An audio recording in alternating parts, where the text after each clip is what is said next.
नमस्कार मंडळी. सकाळ सकाळी मैत्रिणींना दारात बघून मला थोडा आश्चर्याचा धक्का बसला, कारण न सांगता त्यांनी मला चक्क भेटायला आलेले आहेत दोघी पण. त्यामुळं इथं माझा आनंद गगनात मावत नव्हता. पुण्यावरून डायरेक्ट त्याने शिपूरमध्ये उडी मारलेली आहे. त्यामुळं आम्ही तिघी जाम खुश होतो. मग काय त्यांनी घरी न जाता माझ्यासोबतच दुकानमध्ये थांबलेले आहेत. आणि तुम्हाला तर माहीतच असेल, आता सध्या गावाकडे सगळे सुग्गीचे दिवस चालू आहेत. आमच्या पण वाटेकऱ्यांना आम्हाला भात दिलेला आहे. शेतामध्ये पाणी असल्यामुळे तिथं काय वाळत घालता येत नव्हतं, त्यामुळे आम्ही इथंच आणलो. आणि सध्या आमच्या घरातील बाहुबली मीच आहे, कारण ह्यांनी पण बाहेर सोलापूरला गेलेले आहेत कामानिमित्त. आणि पप्पांचा हात दुखतो, त्यामुळे पप्पांना पण एवढं जमत नाही, त्यामुळं सगळी गटली आणून टाकली.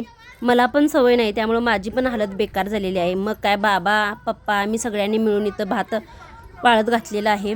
आपण जे अन्न खातो ते अन्न तयार होण्यासाठी 4 महिन्याचा कालावधी जातो. सोबतच त्याची मेहनत पण भरपूर असते.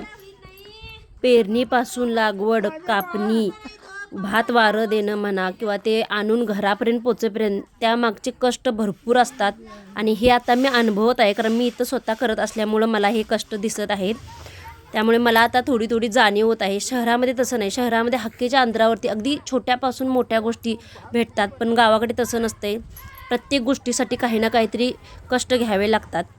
आपले शेतकरी जे बांधव जे शेतामध्ये कष्ट करतात त्याचं 100% फळ भेटेलच असं नाही, कारण जे शेतकरी राबतो शेतामध्ये त्याचं पूर्ण श्रेय हे निसर्गावर अवलंबून असतं. आता यंदा पाऊस भरपूर आहे, त्यामुळे काही शेतकऱ्यांचं नुकसान झालेलं आहे. आमचं पण थोडं नुकसान झालेलं आहे, कारण पाऊस भरपूर असल्यामुळे शेतात गाद्यामध्ये म्हणा पाणी भरपूर झालेलं आहे. त्यामुळं भात एकीकडे कापून दुसरीकडे मळणी, दुसरीकडे वारं अशी यंदाची परिस्थिती झालेली आहे. आमची पण तशीच झालेली आहे.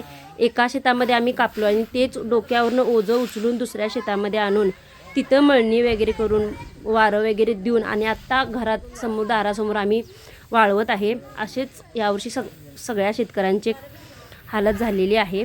आता हे भात 2 दिवस उन्हामध्ये वाळून मग कणगीत भरायचं, असा आजचा माझा व्हिडिओ आहे. तुम्हाला कसा वाटला आम्हाला नक्की कमेंटमध्ये कळवा. आणि फॉलो केला नसेल तर फॉलो नक्की करा. भेटू पुढच्या ब्लॉगमध्ये. तोपर्यंत बाय.